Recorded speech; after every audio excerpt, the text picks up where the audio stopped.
Well, reaction to Ontario's latest budget has definitely been mixed. Some say the proposed cuts, like Kevin, aren't deep enough, but threats of legislated pay freezes and a promise to transform the public sector has others raising red flags. Smokey Thomas is the president of the Ontario Public Service Employees Union. Thanks for being here. Oh, thank you. Let's start with your complaint about the budget. What's sort of the headline from you on whether this is good, bad? What do you think about it? It's quite a cruel budget toward the most vulnerable people in Ontario. They could have done something for people on social assistance, and they missed an opportunity yet again to give people, help pull people up out of poverty. They've abandoned that. In fact, they're going to be further behind the 8 ball than they were before. I think that's shameful. We're supposed to be a kind, caring society that takes care of our own. I think that's just, anyway, I just very, very disappointed in the government. I actually was at a meeting with the finance minister, and year after year after year I asked them to apply a fairness test to the budget, which they don't do. I asked them to at least consider giving people, trying to live on $500 a month, give them $100 a month. It's a lunch change in the grand, it's just small change in the grand scheme of things, but would make such a difference in people's lives. And my members actually work with those people, and we see firsthand how sad the living situations are for a lot of people in this province. So there's been no movement on that, which I really find distressing. Let's talk about your union and the cost associated with running the government and being a public employee.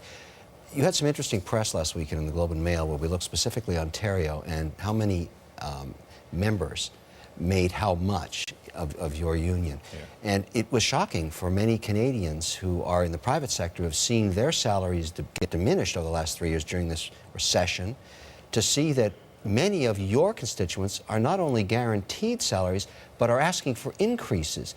How do you justify that in this environment? How do you think you're going to get away with that? Well, you're going to find this odd, but I agree with you. And but those people, I'm going to have a heart attack. Yeah. No, but Kevin, the people you're talking about are in senior management. Like, the government froze senior management's wages, but they're still getting performance bonuses, even though they're not doing the jobs, of $50,000, $60,000, $70,000 a year. That's not shown on the sunshine list.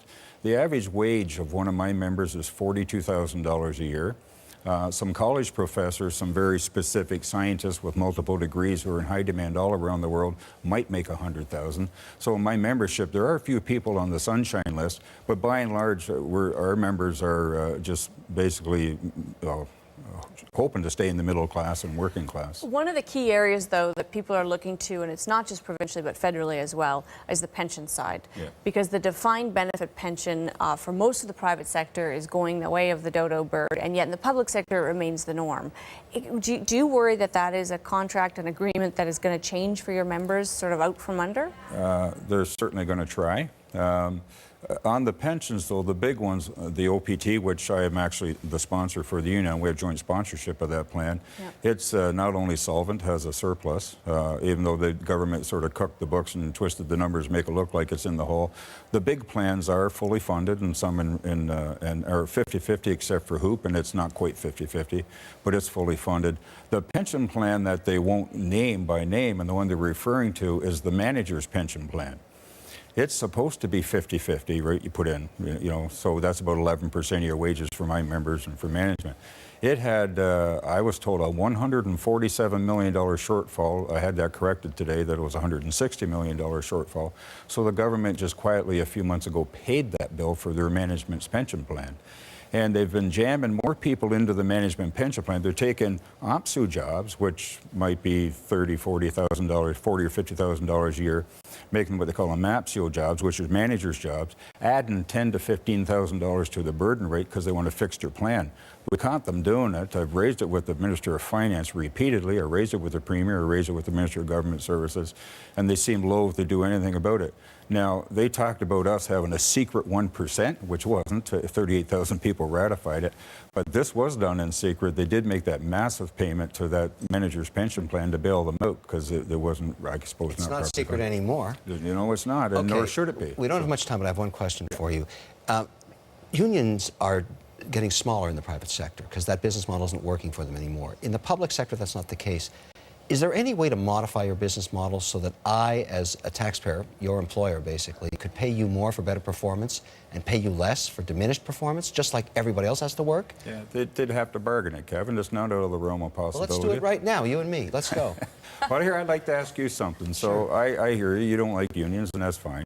But I'd like to take you out as a thing called Associations for Community Living. I'd like you to see what some of our members do for a living. Let you and I go tour one of these homes. I'll get permission for you to go in, and we'll sign a waiver that will keep confidentiality because it's people's lives on the line. But I'd like you to see what some of our members do, because I don't understand why the government seems to be really purposefully trying to pick a fight with us. I'm not looking for a fight. I don't think it's productive. I've asked the finance minister and the premier to create a panel of labor, business, government, and the opposition leaders. Wayne Fraser from the Steelworkers and I put a letter in the Globe, the Star, the Sun. We put out press releases.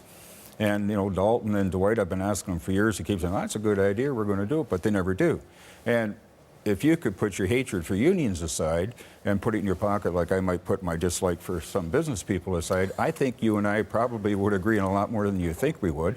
And we could actually do some good stuff together and make Ontario, turn Ontario around without being as vicious as you want to be. I don't know why I wouldn't do that. That sounds fair, but it's not that I hate unions. I hate the business model. It breeds mediocrity. So you have to have an open mind. If I'm going to do that for you, you're going to do this for me. Yeah, but you say you hate unions, though, Kevin. And I still do. No, you say you should throw us all in jail. Well, anyway. Kevin likes his rhetoric now and then. But I think we've got a date here. I'll facilitate this. I think you got a date, Smokey. So okay. take him with you, and then he might take you to his capitalist boot camp in exchange. Just be warned. Still ahead, Transocean is capitalizing on the rising tide of rental rates for oil rigs. Kevin will take a look at that in My Money. That's after the break. First, Asher Tomlinson with the latest news.